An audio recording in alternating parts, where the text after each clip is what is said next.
episode of the Cozy Corner of Cinema. This is episode number 215, being recorded on Tuesday, May 12th, 2026, on a wonderful sunny day. We got some rain yesterday or 2 days ago. Everyone got a free car wash. It was real wonderful weather, and now the sun is out, the clouds have parted, the cats are watching the birds as they chirp along in their own conversations, and they fly around. They're just completely transfixed on it, and it's great to see. That's just great entertainment for them, like you're watching a great film or something like that, something really intriguing. But yeah, so here we are. The coffee is hot. We are on part 8 of my 20 favorite films of the 21st century so far. We're I guess kind of. Well, maybe not quite in the home stretch. We still have, I think, about 7 films left. And we're just going to keep on going through it. So we're going to go back to 2011 with a film from Indonesia. Now, I talked about Crank High Voltage being my favorite American action film of the 21st century so far, and this is my favorite international action film of the 21st century so far. And there's a lot of similarities in terms of what I look for in an action film, but from writer-director Gareth Evans talking about The Raid, also known as The Raid Redemption in America. Now, this was not his directorial debut. He directed 2 previous films before this, Footsteps and Moranto, or Morantu. How do you say that? Merantau, Warrior.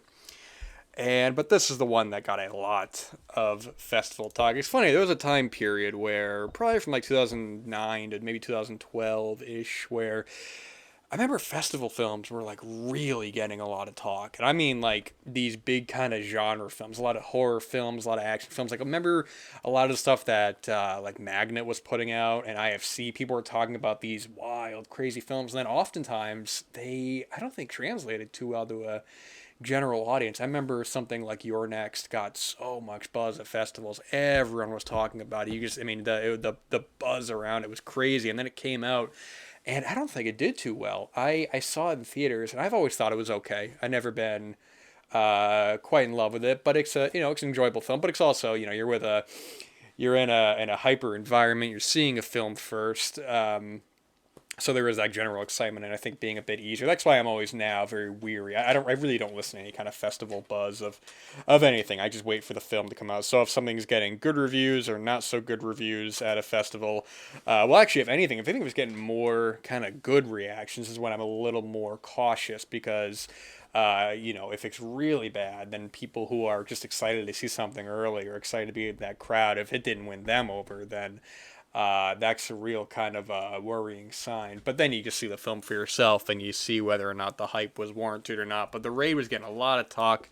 Was released here in 2011 under the title of The Raid Redemption. Had a new score put on it by one of the members of the band Linkin Park. I'm not sure who.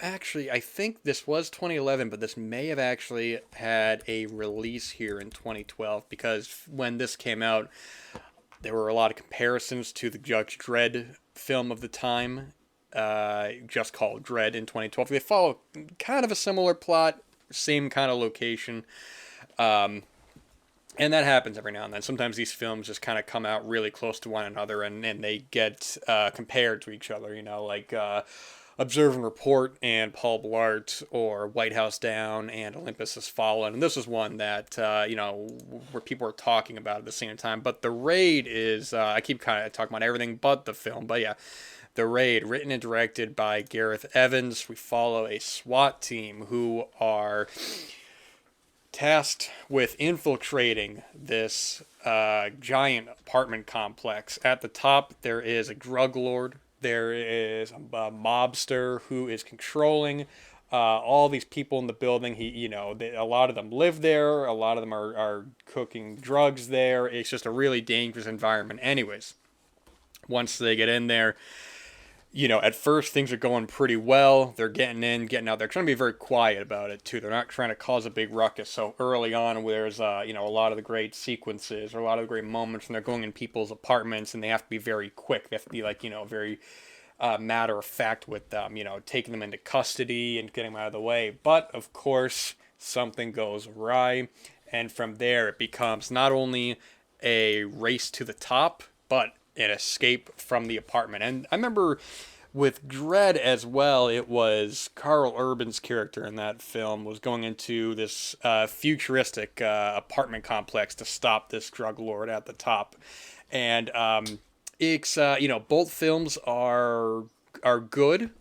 Dread is a good film. I actually like it quite a bit. I never quite been in love with it. I definitely think that it's strange to say it's a little overrated when it was such a critical. Well, it was a financial failure. It was notoriously kind of a bomb that people have sort of loved, and I've rated high. But it is a good contemporary American action film. But The Raid is more of the two. The Raid is definitely more of my doing because The Raid, like Crank High Voltage, it has this relentless momentum that I think a lot of action films now do not have. And it's momentum in a way not like it's momentum in a way that there are moments, there are scenes that the film can stop, catch its breath. We get to learn about some of these characters in this apartment complex, including a married couple who kind of get trapped in the middle of it. One of them is very sick, and we follow this main of there's a lot of the SWAT members, but a lot of this we primarily follow this main character Rama, played by Iko Uwais. I may have said that name completely wrong, but he is the one we have the most information on. We find out a bit more of what's going on, how the stakes that he has in this, not only in the apartment, but back home with his pregnant wife, and just the relentless energy it will take to not only stay alive, but to also get out of there. Because what this film does is that you have these incredibly choreographed sequences where early on, once they realize, once they're out of bullets and the guns are only doing so much, it becomes just a total martial arts film. A lot of these people that are living in this apartment building are just ruthless. They're just high on drugs. They have so much energy. They're running around with machetes, just flailing their arms around. It's frightening. You see these guys just running at you from a long hallway, and the way it's filmed and the choreograph are just so top notch. And that's one of the things that really I think makes the film as strong as it is with the action sequences. You're actually able to take in the brutality, the intensity, and the choreography of the scenes while not feeling nauseated. It gives you that adrenaline rush where every time I see it, when it's all done, and you finally have that great title card, the last shot of the film, and then boom, the raid. It's almost like finally catching your breath in a way that doesn't feel nauseating or doesn't feel exhausting, because the film properly takes its time in the first 20 minutes, because when things start actually going, that's when it all feels like you're in the door shuts behind you, and now you are trapped in this situation where if you don't get out of there, no one's coming for you, man. I mean, this is a SWAT team here. This isn't. I don't want to get too much into the specifics of it, but the stakes get raised repeatedly. Like I said, Iko Uwais. I remember reading he was like a truck driver or something before this. I don't know if this was his first film or he had done much work before this, but now he's kind of crossed over. He's been in a lot of films since, and I'm gonna get a sip of this coffee and tell you about some of those films. He's been in some American films. He was in The Expendables 4 and one of the G.I. Joe movies. And I think he was he was in The Force Awakens, Star Wars. And I think actually one of the other actors in this, one of the other kind of main actors, I don't know his name. I think he was actually in The Force Awakens as well.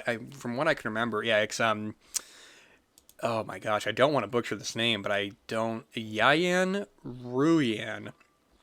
Yes, he was also in The Force Awakens. And that's right, he was in John Wick 3. And he's been in quite a number of films, too. He was also in Boy Kills World. That's actually a pretty fun movie that came out a couple years ago that no one really talks about with one of the Skarsgårds. Oh my gosh, I'm blanking. Bill Skarsgård. Pretty fun. Nothing great, but it's a good film. But yeah, so the Raid. I mean, the one thing that I do want to mention as well. I think the score in this is fantastic, man. Because the film has two versions. The Raid has its own score, and the Raid Redemption has its own score. And I've watched both, and I find myself with the Raid Redemption score to be much more consistent, much more energetic. It really, I'm not really super familiar with like the music of Linkin Park. I know it's kind of like just like rock music and all that, but this has this I don't even know how to. I can't really describe music too well, but this energy, this tone, this rhythm that matches the intensity of the scenes. There's this one great sequence where there's this big fight in a drug lab, and there's like one part at the end that I always remember where two of the characters are storming at each other on top of this table, and you just feel the intensity of the music, and it makes the hairs on my arm stand. It's just ridiculous, man. But like I said, and the violence in this is incredibly well done as well. It's incredibly brutal. I mean, people are getting just there is no ambiguity with what's happening to people in this. People are getting shot point blank in the face. They're getting relentlessly stabbed. I mean, it is chaotic, and you feel the adrenaline on this. There's one part in this I love where a character has so much adrenaline running through him that he ends up just jumping through two windows, almost back to back, and you really feel like the tiredness of these characters, which is something that I think a lot of action films seem to forget, is just how much adrenaline is going through you, how tired you get. I mean, there are points in the film where the characters are just struggling to keep fighting because they really have no choice. But at the same time, they're just you just feel they're heavy breathing because even at the end of like one the big kind of final action sequence between a couple of characters, when a character is like just standing, he looks up at the ceiling, you just see his man, just he's like really kind of struggling to breathe. He's like, man, he's got to take a minute there. I don't really know much about choreography. I don't really know much about Gareth Evans is listed as the action choreographer, so I don't know. I mean, and I'm looking here. There's a lot of people who are listed as stunt performers or choreographers, and it's a style where somebody smarter than me can probably tell you about maybe this type of martial arts of just this kind of brutality in this, because another film that I think kind of works in relation to this, and I think that a lot of the same crew may have worked on, is The Night Comes for Us, which came out in 2012. Iko Uwais also has a small role in that at the beginning, and that was a film that came out. I'm sorry, not in 2012, in 2018, and that was a film that reminded me a lot of this because it not even necessarily the plot of the film, even though it is a pretty straightforward plot. It's about from what I can remember, because it's been a couple of years, this guy is protecting this girl, and these like mobsters are coming after him and trying to it's just a backdrop for these great action sequences. But I remember in that it had that same kind of really well shot choreography, really violent action sequences. I mean, there are just some moments in that film where things are going on so fast and so chaotically that it takes you a second to process it and realize what you had just seen. It's just gnarly, man. But the film, it has the right amount of action to plot, where the plot is there, and we do learn a lot about these characters. But once it gets going, it never slows down. I mean, the action sequences are like a ballet. They are so well done. They are so grisly, and almost when they abruptly end, you really kind of feel the blow of it all. Where sometimes it'll just be a character just has the upper hand for one moment, and that moment they're able to kind of just brutalize another character, and it's gory, man. They really don't. It's not big over the top, but there is a lot of bloodshed in this. There's a lot of just grisly, violent deaths, and it just keeps building and building, and until the end, where you get this great final action sequence, or this hand-to-hand sequence between these three characters, and even when one of the characters is supposedly you think they're down, they just keep going. It's that adrenaline that just keeps them going until they just can't move anymore, until they're entirely just on the ground and can't move. And every time, when an action scene is about to begin, it is incredibly exciting. I mean, I've seen this film a handful of times, and every time I've seen this film, it's just so much fun to watch. Even though it's not, when I say fun, I mean, it's the brutality of the sequences where it's just so enjoyable to watch this choreography, but it has a serious tone. And even when, at one point when things are getting down, and we just have this moment with Rama, where he just has this flash of what he's fighting for, and it all kind of brings us back down to earth, where it's like, yes, this is a big, fun, violent action film, but there are real stakes for these characters, and it feels so much more frightening. And that's why with the Raid 2, it's a film that I like, I don't love. I think the problem with the Raid 2 is that it gets so bogged down in the plot, where the action sequences are really well done. I mean, they're great, but I think I really just like the simplicity of the first film. It really is just you have to get to the top and then get out of there. With the Raid 2, I think there's so much more going on that I don't even think you really needed a Raid 2, because where this one ends, it doesn't. I don't really need more. This works because it's such an isolated story. When it gets so big, and there's this, when I say big, I mean, like, you're going around the city, you're dealing with these other characters. It starts to get a little cartoonish with just how violent it gets, where it's almost like with the Raid 2, that they're trying to, the brutality is almost so expected that they have to go so big. I mean, you have a character in this who's just killing people with a hammer, and then you have a guy, or a girl who's like killing people with a, I think she had the hammer. Yeah, she had the hammer, and this guy's killing people with a bat. And it's like, maybe in another film this could work, but in this specific one, and they're also bringing back, like, some of the characters who die in the first one, they bring them back as different characters, and I'm just like, eh. It runs 2.5 hours, which I'm like, man, this does not need to be 2.5 hours. But I mean, those action sequences are pretty incredible, and it's funny because the second one leaves it more open to a third one. And Gareth Evans actually turned down doing a third one. Instead, Gareth Evans has a really interesting career. I think the guy is incredibly talented, because when you look at his filmography, he did, at least from the ones I've seen, I'm going to talk about those, but he did my favorite segment in any of the VHS movies, which is Safe Haven from VHS 2. I mean, to me, that's just a really exceptional and frightening short film about, the VHS movie films. They're an anthology where, different stories on different, on these VHS tapes, and one of them is the one that he did was this research group that were doing an investigation into like this cult, and things get really chaotic, and that one's like 40 minutes, and I've seen like the first four VHS movies, and they're really not for me, but that was the one where I'm just like, man, this is like a great just short as is. And then he did Apostle in 2018, which I like a lot.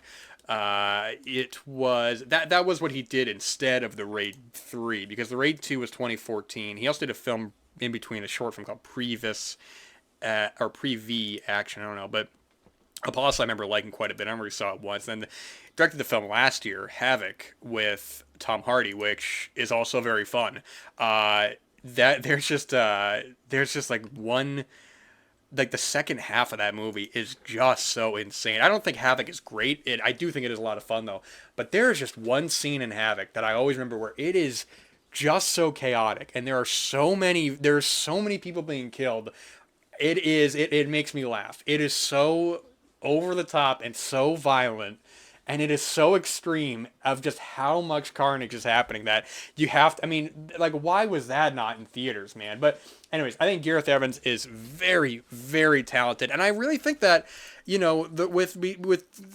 with Crank High Voltage, that's such a, if you're on board with it, then you are. If you're not, then you're going to be annoyed by it. But the Raid Redemption, I'm like, I don't understand how there hasn't been an action film that has, for me, matched it since, that has just gotten it so right. I see so many contemporary action films that are just so bland and are just so boring. And that's not to say they're bad, because I've seen quality action films in the past couple of years. Of course, the John Wick films are all fun, all five of them. I talked about Novocaine last year. I really enjoyed that. These are good films. Will I ever watch them again? Probably not. I mean, even Mad Max Fury Road. I like that film a lot, actually.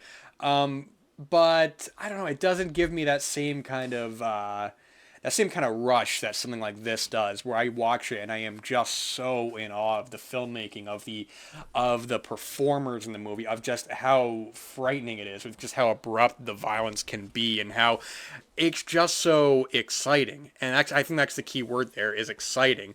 And so that, like I said, when we finally get to the end, and the title card comes up, the raid, or the raid redemption, if you're watching it, it's like you can finally exhale. And this is just such a go-to action film for me. This is one of my favorite action films, and I think that, you know, um, it's been, I mean, 20, like, let's just say it's 2012 I saw it, and I actually probably can see, I don't know where my notebook is. I can probably actually find out when I watched it. I got my notebook here. I've been handwriting every film I've been watching since 2011, and I'm kind of curious just to look through here if I mean, this is old paper. If I can't find it immediately, I'm not going to bother with it. I just was curious to kind of look to see if it would come up or not. I'm trying to look here. Oh my gosh. Probably not. I don't think it's going to. Okay, yeah, so, I'm sorry, 2013. Oh no, wait. It had to be before then. Here I am trying to find this one film in a journal of all these other films. Maybe it was 2013. Maybe January 2013, because I don't see it anywhere else. But it also doesn't really matter. So either way, my point is, though, is that I've been watching these, consistently watching these action films for over a decade, and I just haven't had that kind of rush that this and Crank High Voltage has given me. There, I'll put this back right here. Anyway, The Raid, aka The Raid Redemption. Love it. Love it, love it, love it. This is just, boy oh boy. I'm stuck on something. I'm kind of at a loss for words. Not because the film is so amazing, even though it is amazing, but because the chair got stuck on something. But let's tone it down a little bit. Let's go over to a different kind of film. A film I've talked about on the show before, from the year 2018. This was actually, well, it says 2017, but I think technically it got released here in 2018. This was when I did my top 10 favorite films of 2018. This was my number one on the list. This was written and directed by one of my favorite modern filmmakers, one of my favorite contemporary filmmakers, Chloe Zhao. This is her film The Rider, starring Brady Jandreau. The Rider, I have talked about on the show before, and it's funny to go from a film like The Raid, which is chaotic action, it is excitement, it is thrilling, it is just like, wow, and then you get something like The Rider, which is the complete opposite. The Rider is still my favorite Chloe Zhao film. I've seen all of her films except for Eternals, her Marvel. That I was kind of I've been thinking this before. I'm kind of been curious to watch just for context, but it's also not really my kind of movie. But I have liked or loved all of her feature films. Her debut feature was in 2015 with Songs My Brother Taught Me, which was very good. She won Best Picture in 2020 for Nomadland, which I loved. And just this past year, she was nominated for Best Picture with Hamnet in 2025, which I also loved. But The Rider is one that I think is the perfect kind of bridge between Songs My Brother Taught Me and Nomadland. It's got a lot of the same filmmaking qualities or attributes that you would see in her work. A lot of handheld photography, a lot of seemingly improvisational dialogue. However much that is, I don't really know. But in this case, we have a lot of first-time actors. We have almost kind of a semi-autobiographical story of this real person, Brady Jandreau, who plays his character Brady Blackburn in this film. He is living in, I forgot where he lives. He's living in the South, and he lives in an area where bull riding is something that it is the local, it is the sport, it is what you are known for. If you can't ride a horse, you can't ride a bull. I'm sorry, no, not bull riding. I'm losing it. Horse riding. Good Lord, man, I'm losing it. That is what they are known for. The people in this town, they go horse riding. Anyways, In real life, just like his character in this film, when he was younger, he got in a real bad accident where he hit his head. He had to get stitches done, and it's very fragile. And they basically tell him you cannot ride horses like this anymore. You can't be a horse rider because if you do and those stitches break or you hit your head, it's going to be fatal. And it's a character who is lost in his own world. He is lost in his own environment. This is his identity. He was on the up and up. He was going to be this next great star, and you have your dream, the one thing you have trained for your life, and it is taken away from you, and what that does to a person. Chloe Zhao is so good at taking what would be cliche elements in another drama and making them feel so realistic. And just in the way the characters interact with each other. I know these are, I know this is a semi-fictional film. When I say characters, I'm talking about the people.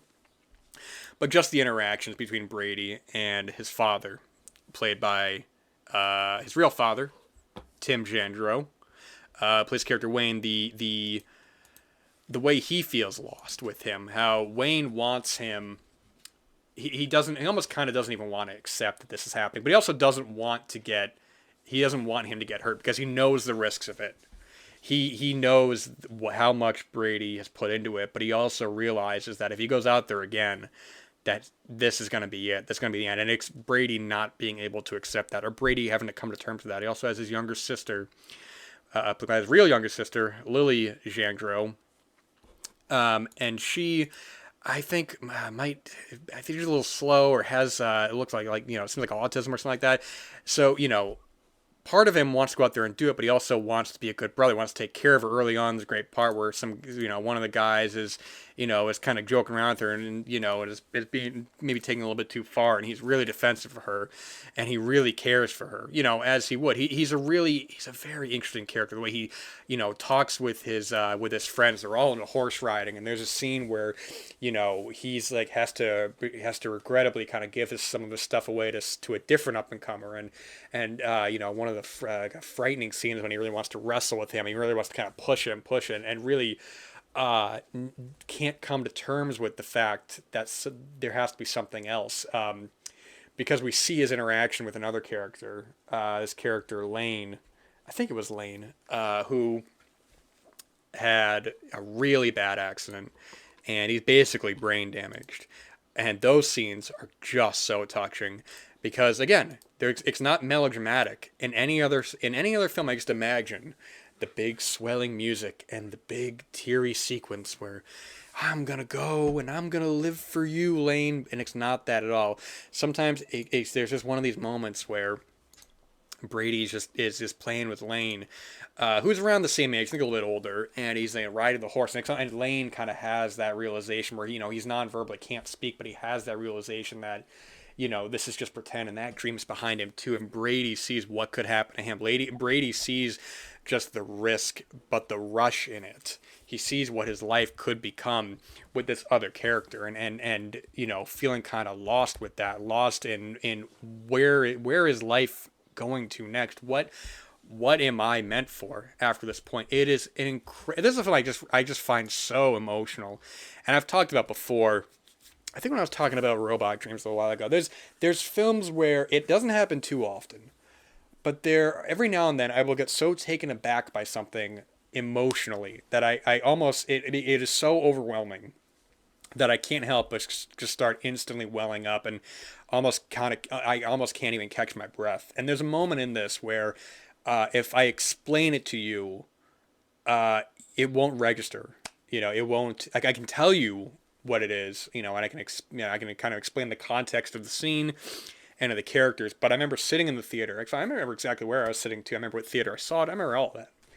And it gets to that moment. It's really at the end of the film, and Brady just looks over, and the character just gives a look. And I remember getting so overwhelmed with emotion in the theater. I basically just started crying. And it's such a simple moment. It's not like a big thing. They don't even make a big deal of it. It is just what the film has built up to, and characters just saying, I don't want to get too much into it, but saying everything without having any dialogue. Chloe Zhao, I think, is just one of the great just one of the great filmmakers. I say contemporary, but it's just I think her streak right now is she's 4-0 for me. I mean, if you want to count Eternals, go for it. I'm really not. That's kind of like a paycheck movie. But I'm just so glad that she ended up coming back and doing something like Hamnet, which I thought again she handles the emotion without dealing with the melodrama. And I wish I had more time to talk about it, but I don't. So yeah, talk about two completely different kinds of films: The Raid and The Rider. And that's going to do it for this episode, guys. I hope you guys have a wonderful rest of your day, night, your evening. It's a beautiful day out there. I hope when you're listening to this, you're able to get some sun, get the wind on your arms or your back, or I don't know. I was trying to sound profound, but it kind of came off as a little clumsy. So I'm going to end it here. But thank you guys so much for listening.